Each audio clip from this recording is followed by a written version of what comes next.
¿qué tal? Hoy vamos a meternos de lleno en una pregunta que da un poco de vértigo.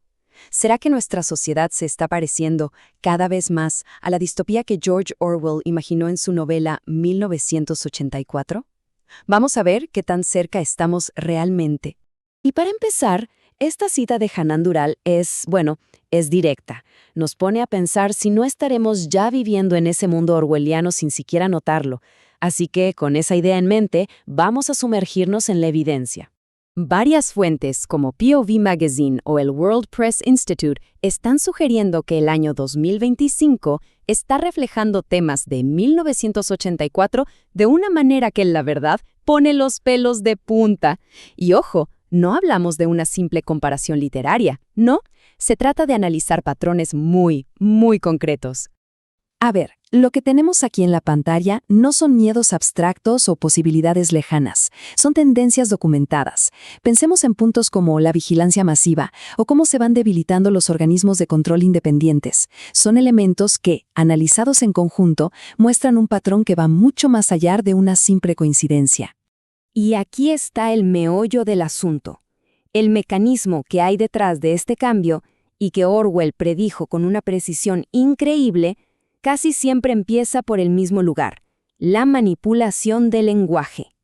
Y es que aquí entramos en el corazón de la estrategia orwelliana. Vamos a examinar cómo las palabras, algo que usamos todos los días, se han convertido en una de las herramientas más eficaces de control político de nuestros tiempos. Este concepto, la neolengua, lo acuñó Orwell en su libro. Básicamente, es una forma de propaganda donde las palabras no se usan para aclarar, sino todo lo contrario, para oscurecer la verdad. Y como vamos a ver, esta táctica no se quedó en la ficción, para nada. Esta tabla lo deja clarísimo. Tomemos el término Operación Militar Especial. Suena oficial, casi burocrático, ¿verdad? Pero enmascara la realidad brutal de una invasión, de una guerra. Como detalla el análisis Words as Weapons of War, este es un ejemplo de manual de la neolengua funcionando a toda máquina hoy en día. Pero que nadie piense que esto es solo un juego de palabras. Esta manipulación del lenguaje tiene consecuencias muy reales y, francamente, aterradoras. La más grande, una reestructuración total del poder internacional donde la lógica se invierte por completo. Así es como llegamos a esta entidad, la Junta de Paz. Fue propuesta por Donald Trump y se presentó como la gran solución para el conflicto israelí-palestino. Pero su estructura y su propósito real van mucho más allá. El analista Yanis Varoufakis lo explica de una manera brutalmente honesta. Dice que esta movida en la práctica desmanteló el derecho internacional como lo conocíamos. Es la ironía orwelliana perfecta. Una junta de paz que provoca el fin de la estructura que buscaba, precisamente, mantener la paz. Y aquí, la conexión se vuelve todavía más profunda y oscura. La resolución de la Junta de Paz trata la Tierra de Gaza bajo esta misma lógica colonial de tierra vacía, como si su gente y su historia, de repente, no existieran. Y si alguien piensa que esto es algo totalmente nuevo, pues no. Esta línea de tiempo lo demuestra.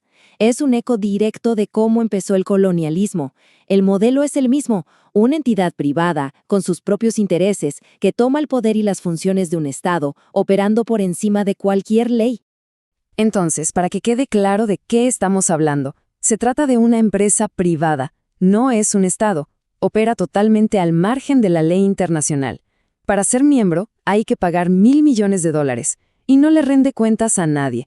Ni a la ONU, ni a congresos, ni a votantes. El poder se privatiza por completo. Frente a este escenario donde el poder se vuelve un negocio privado y el derecho internacional parece evaporarse, la pregunta ya no es solo política, es mucho más profunda.